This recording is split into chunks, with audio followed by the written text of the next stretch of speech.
Addiction to prescription painkillers and heroin continues to be a big problem in the United States. And as a result, prosecutors are focusing on a new prosecution trend, going after the drug dealers involved in fatal overdoses and charging them with murder. Now, in many states, including Ohio, Maine, West Virginia, and New Jersey, authorities grappling with an alarming surge in opioid abuse are filing homicide, involuntary manslaughter, or related charges against dealers. They argue the overdose deaths should be treated as crimes leading to stiff sentences that deter others and deliver a measure of justice. So they're saying, look, why don't we pin this death onto the drug dealers and charge them as we would with murderers? So that seems crazy to me. I think one of the issues here is about one of the drugs, that fentanyl, that causes people to overdose. It appears, I don't know much about these drugs except for what I've read in the press, to overdose more regularly. Yeah. And so, look, I don't take these kind of serious drugs, so, and I don't have, and I'm lucky, I'm privileged that I don't have a life that I really got to try to escape from in any way. I never got addicted, etc. But I can't believe people take drugs that have this high a chance of causing you significant problems, including dying. And so if somebody's selling that, I can see how people would raise eyebrows.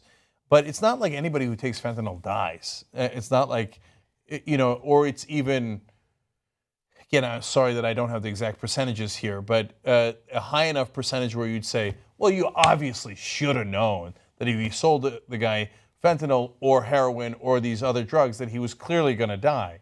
And if you don't have that, then you don't really have a case. You're angry. We get why you're angry if you lost a loved one, but you're trying to take it out on the drug dealer. So they arrest this one guy, Ed Martin III, in this ABC News story in New Hampshire, in a nice, beautiful, old school town in New Hampshire. And there's 7 dealers, to the best of the ability of the authorities to figure out. They put him in jail for a long time because one of his clients died. Yeah. You think that all of a sudden that solves the problem? I mean, they think, okay, well, we now have 6 dealers. Wrong again, Bob. My guess is you still have 7 dealers. I think the biggest problem is, first of all, look, I commend the authorities for wanting to solve a very complex and difficult problem. And oftentimes people have a knee-jerk reaction. The first thing they want to do is really lay down the law when it comes to drug dealers, which, by the way, I think that, drug dealers should face consequences. I'm not saying like, they're drug dealers, let them go. Of course they should face consequences. But to charge them as murderers, I think, goes too far because it ignores or neglects the real underlying issue involved in all of these addiction cases, right? So most people, and by the way, most people who are addicted to opioids are actually overwhelmingly white males who are not poor, who are part of the middle class, right? And so these are not people who just started taking heroin one day because they needed a fix or they needed to escape. Oftentimes what happens is they get prescribed painkillers after an injury and they don't realize how addictive it is, okay? But they get addicted.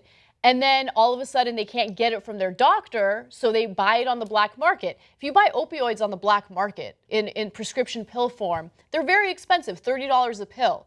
And so then they realize, I need to get my fix. This is too expensive. Let me go to heroin. It's stronger and it's much cheaper, right? So that's really the underlying issue. And if you see that there's an opioid epidemic or a prescription drug abuse epidemic, then you got to come up with policy that mitigates that solves that.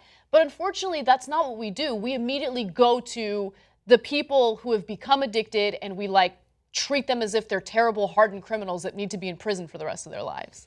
It just doesn't solve the problem. So the guy again, I'm referring to an ABC News story about what happened in New Hampshire. This guy, Ed Martin, who did the dealing, he originally had prescription drugs. He had a house, he had a family, and then he goes through the chain that Anna just explained. And so we got him because he, in order to feed his habits, sold these drugs to the other guy. And this guy, Millette, winds up, he's 28 years old, Michael Millette, and he dies. Okay.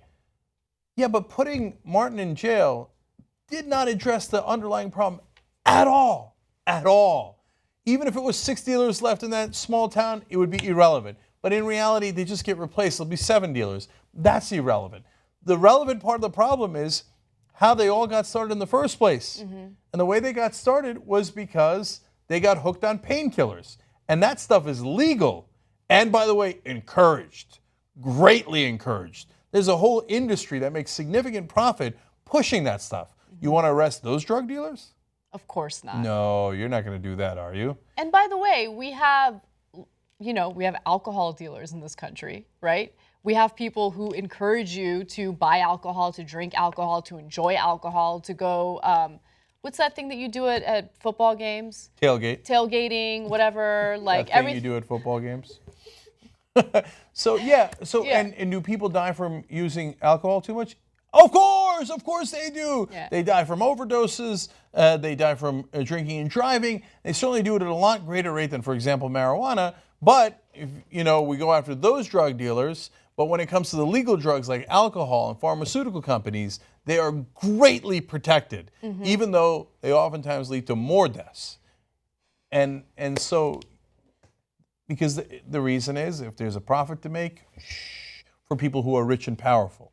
But if you got an Ed Martin who's got his own drug problem and you got an easy scapegoat him and move on with your life and pretend you fixed the problem. But you didn't fix it. You didn't fix it in that town. You didn't fix it anywhere in the country. It's going to continue to rage on because the real problem is getting hooked on the pharmaceutical drugs in the first place. And I want to leave you guys with a quote from a lieutenant in the area. A captain in the area. He says, Captain Chris Tyler says, if you asked me when the epidemic first started, I would have said, arrest everybody. But now looking at the magnitude of the problem and having a better understanding of it, treatment and rehabilitation are better solutions. That it makes me feel so good to know that we have members of law enforcement that understand the problem and don't just want to have a knee-jerk reaction to it. Here's what won't happen to you if you're a TYT member. You're kicking me out the door. You're kicking me out the door. Well, we're not going to kick you out the door. We welcome you. Be part of independent media. Be the Young Turks.